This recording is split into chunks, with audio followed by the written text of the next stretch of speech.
Bonjour à tous. Good morning, everyone. Words and for your leadership. It's been an honor to work alongside you every day to build a better Canada, and I look forward to much more work to do together into the future. Special Envoy Kotler, Irwin, members of our caucus, leaders and members of Canada's Jewish communities, politicians of different stripes, and everyone joining us here today, thank you for being here. Today's summit is important.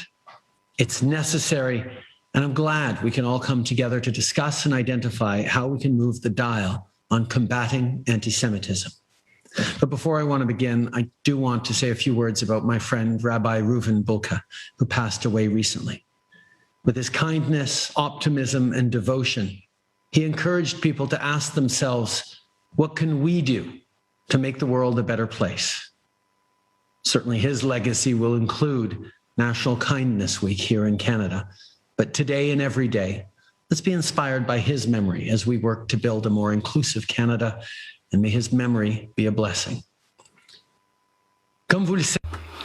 As you know, over the past few weeks, I have visited several communities around the country to discuss the recovery after the pandemic. Everywhere I go, I share the vision of our team to rebuild a Canada that's even stronger than before, a Canada with a prosperous economy, a Canada where we protect the environment, and a Canada where everyone is respected and feels safe. We're here to continue to fight and reject anti-Semitism in all of its forms. The rise in hate-motivated crimes against the Jewish community in the past few months is not only alarming, it's completely unacceptable. As Jewish Canadians, too many of you have told me you're feeling isolated and vulnerable. You've shared that this spike in violence and this harassment has left people in fear to publicly and proudly live Jewish lives. Well, every Canadian deserves to be and feel safe. And I want to reassure you that our government will always stand with you against this hate. When someone is attacked in our country because of their origin, their religion, their skin color, we are all affected. The spike in hate crimes is troubling to all of us, and we will always be there to fight anti-Semitism in Canada and around the world. No Canadian should ever fear to practice their religion. Of course, good intentions are not enough. We've seen the rise recently in anti-Semitism, but it wasn't zero before. We have seen over the past months, years, and decades, the reminder that anti-Semitism persists and is pernicious. That's why good intentions are not enough to counter them. That's why we have and will continue to fight hatred and division in our country. As you know, we adopted the working definition of anti-Semitism developed by the International Holocaust Remembrance Alliance, and we will continue to firmly defend it. In line with our commitment to promote and defend pluralism, inclusion, and human rights, we also appointed Irwin Kotler to advanced Holocaust education to preserve the stories of survivors through younger generations and combat anti-Semitism, amongst other responsibilities. And we're not stopping there. Earlier this year, we listed additional far-right extremist groups as terrorist entities. This will help police forces stop these groups' dangerous activities. In recent years, we also quadrupled funding for the Security Infrastructure Program to help protect communities at risk.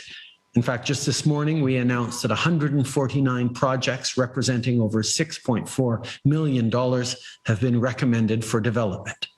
This is the largest investment for a given year in the history of the program, and it will enhance the security of many synagogues, Jewish schools, and community institutions across the country.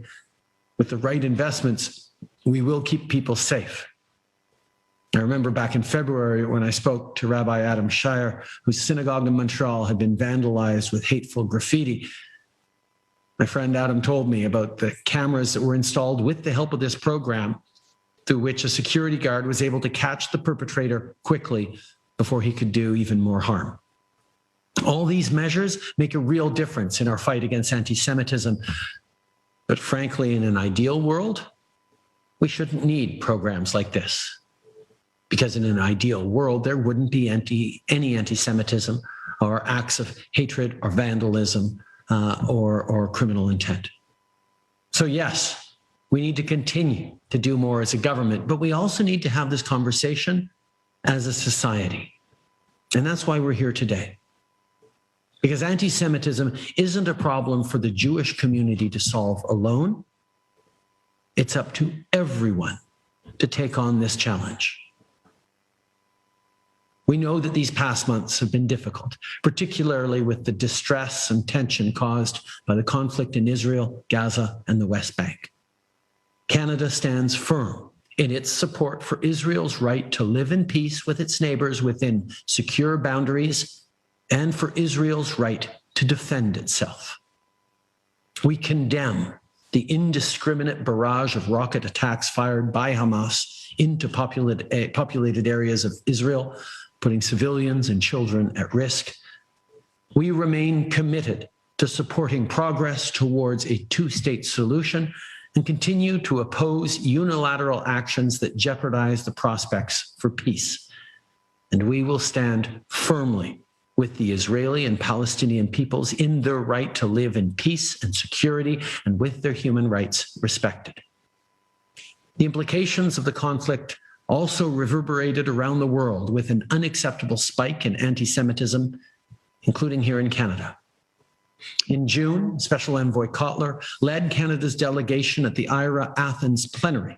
He worked with partners to garner unanimous support for a statement on the increase in anti-Semitic violence and hate speech stemming from the violence between Hamas and Israel.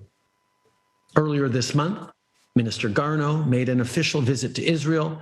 I recently spoke with the new Prime Minister, Naftali Bennett, as well as with the alternate Prime Minister, Yair Lapid. I was pleased but not surprised by how warm and constructive these conversations were. We discussed our common goal to build on Canada and Israel's long history as close friends and allies, based on our shared democratic values and the many ways in which our countries can work more closely together, including on combating anti-Semitism all around the world. Even if we strongly want to get rid of anti-Semitism once and for all, today's conversation will certainly not be the last. We will be there to fight against hate and online radicalism. We will continue working with our provincial and municipal partners, and we will always listen to Jewish communities around Canada, because we are always stronger when we work together. It didn't happen by accident, and it won't continue without effort. Our government will always stand with and support the Jewish community. Today, we're here to listen, and we're ready always to do the work needed and to continue taking action. Together, I know that we will build a better Canada, a Canada where everyone is safe, no matter who they are and no matter where they live, and every Canadian is part, an active part, of standing against intolerance and hatred in all its forms.